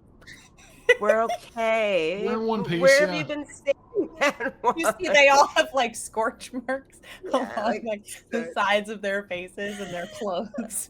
I wasn't expecting that, but it But was on Silas the is, train. there's still a bit of embers in Silas's beard as he's sort of You're like, patched out. That was incredible. Never doing wow, that. you're like a sorcerer or something. No, you definitely need to do that again. But now Wow. you know. Now you know like how big and destructive it is. You Neb know? holds snow on her burned cheeks. Mhm. But I You found the roasted train. us. It was amazing. You did find the train. Yeah. Right. Anyone want to go in? Oh, Yeah. we've Yeah. got to. Is it that's in the there. kitchen, right? Mm. perfect place? I didn't know you were this excited about me making muffins or a pie. Okay, What's the terrain like now? Again? The terrain? Yeah, like Yeah. not the train, the terrain. The terrain. To get to the train. So literally there's like 3 feet of snow that has now been busted away. There's an ice fishing hole that leads into the side of the train beneath, and you can see the kitchen as you peer in as the light. Okay, so we're makes that its way close in. to it. Oh, you and- can walk right back up the 15 feet and look right in this little ice fishing hole that Robin has blasted away. Does And the it look like? Sorry. Does it look Okay. like? Does it look like it's still stable? Like that? The minute Investigation we check. touch foot on here, you can roll that. That's a 4. You're nervous about it as you look at it. It's covered in pounds and pounds of snow. It has fallen off of a cliff. It is, you were already buried alive by snow once before. As you look at it right now, where you're looking, the kitchen area seems to be holding the snowpack, but you have no idea what kind of structural damage this has taken in this fall. So based on where the kitchen is, because Adam doesn't remember where the mirror was. It's in the middle. It's in the next car over. Yeah, because the to, kitchen's like, in the right lounge as we're car, facing right now. right? It would be forwards. Yes, forwards on the train. Yes, so right. a basic. Yeah, we could call it a right. This is the train car and where we were ghosts. where you tried to capture the ghosts. Yeah. So yes, I think you could go forward on the train. So essentially, it would be right if you're sort of back to the cliff, back to the glacier. So we really need to get that one done, because like we got to open that up, because if we go inside the kitchen and try to then go to where the mirror is, it's going to we're going to have to like burrow through more snow or something, because it's all buried right now. Well, Everything's once we get buried. inside, right? Could we go through the train? Yeah, like. But there's like Wouldn't it? outside between the cars, right? Yeah, No, but you'd have to cross through the through to another car. But now we're talking. I mean, let's be optimistic. Ow. And if we can go through this car, the outdoor portion in between the two cars is way smaller than trying to dig all the way to the next car, right? It's worth a try. Well, I mean, if we can just throw fireballs, we could just throw a fireball over there. True, but I want to stick.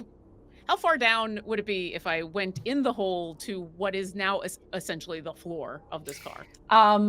So it would be the 3 feet to the ceiling of that, and another 6, 7. Let's say 7 feet. Yeah, let's go with 7 feet to drop down to kind of the side of the other side there. Fairuza, Yes. give me a hand. You got it. Fairuza. So yeah, about 10, about a 10-foot drop. And okay. if you're okay with it, she's gonna lean over the side and basically use you to leverage me down so that it's only a couple feet. Fairuza, Weighs like you nothing. lower her down. Yeah, it's easy enough. Neb, you are dangling in this dark hole as Fairuza lets go, and you drop onto the wall opposite this one. As you kind of look through this room, you can see the cabinets that are lying, on your wall, and then go up the side of the wall over there. There's just littered with debris at your feet. As you turn the other direction, you can see the door that would open to go into the hallway and then follow its way down. That door is still closed. As you land in here and you hear the little echo of your feet, it just little creak as it takes your weight. You okay, Nev? Oh yeah, You look absolutely. up, you see 3 of your friends' faces looking down at you through this hole silhouetted against the sky. So somehow, despite everything that's happened to this train, the door to the kitchen is still closed. That's an amazing door. I'm gonna try to open it and see if it's passable. Be ready for, I don't know what we need to be ready for anything, and I'll walk over and All right, you do leave. the weird thing to look at the door the right way so that I can open it the right way. You leave the sort of the circle of light coming in from this ice fishing hole above, and the trickle of snow as it's coming through, and you walk carefully, picking your way along this wall to get to the door. As you go right ways, and you see that it is a sliding door, like many of the doors on trains, and it has a little latch lock. You go to turn it and pull it to the side, and it does open, revealing the hallway below. Now the windows opposite, now this is, you have this ability to see fairly well in the dark with just this little bit of light that's coming through. You can see the windows opposite that went along that side are all shattered. It is just snow and ice and rock kind of pushing up through there, and that the whole side of that train has been compressed so that the hallway that was originally about 3 feet wide is more like 2 feet wide now that it's been kind of pushed in, at least in the area that you can see. As you kind of put your hands on either side and stick your head through to look forward and back, that pretty much looks like what's happened to the hallway. In some places, it's a little bit narrower, and others, it's maintained some more structural integrity. the doors in this hallway that were already open, you can see that debris has fallen through and sort of littered this area. But as you look down to the right, you believe you can see kind of off down that way where the dining room would be, which is sort of the farthest before you have to jog around to get to the lounge. Well, I can see down the train. I can see into the dining room. It's a mess. It's going to be a tight fit, but it's clear-ish. Have any of the cars been crushed, or is it basically? I can't see any other cars from here yet, but I think that's more just where I am on the train. I think I need to get over to the dining room before I could see whether this connects to the next car. You guys, I don't feel good about Neb being in there by herself. Should I go down with her? Oh. I wasn't suggesting I go alone, but I will if you want me to. It might not take your weight, Fairuza, and I certainly don't know if it will take mine. I mean, if it's going to take anyone's, I would say Fairuza would be the next one to go. All right. Well, before we go, hey, Silas, you have enough energy to maybe fix this burn right here? Can I get a little help with that? Because then I think I can do something else. I mean, Neb looks terrible. Neb looks like an extra on MASH. I mean, I didn't know it got you that bad. I would have done something. Yeah, sorry about that. No, it's okay. I was too busy being excited for Robin and the big fireball and everything, and now it's starting to get to me a little bit. And so yeah, if you could help a little bit with that, come on, Hawkeye, you got this.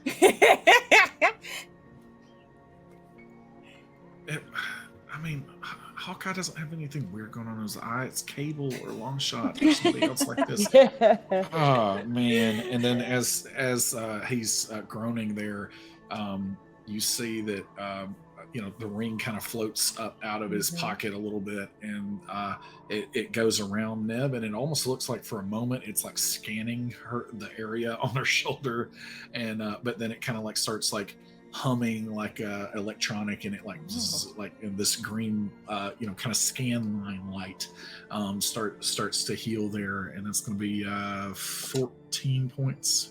Okay. Wow. Yeah, That almost gets me back to full. It's great. Everything that was burn sort of knits itself back together, but you can see the pattern of scale beneath your own skin as it slowly becomes revealed. I'm not upset by that. All right, Fairuza, if you're going to come on down, would you like me to be even smaller? I think I'm okay. All right. Fairuza's going to lower herself down. You get it, whatever grip you can. It's ice and snow, so it's very slippery trying to hold on to this side, but you have an axe.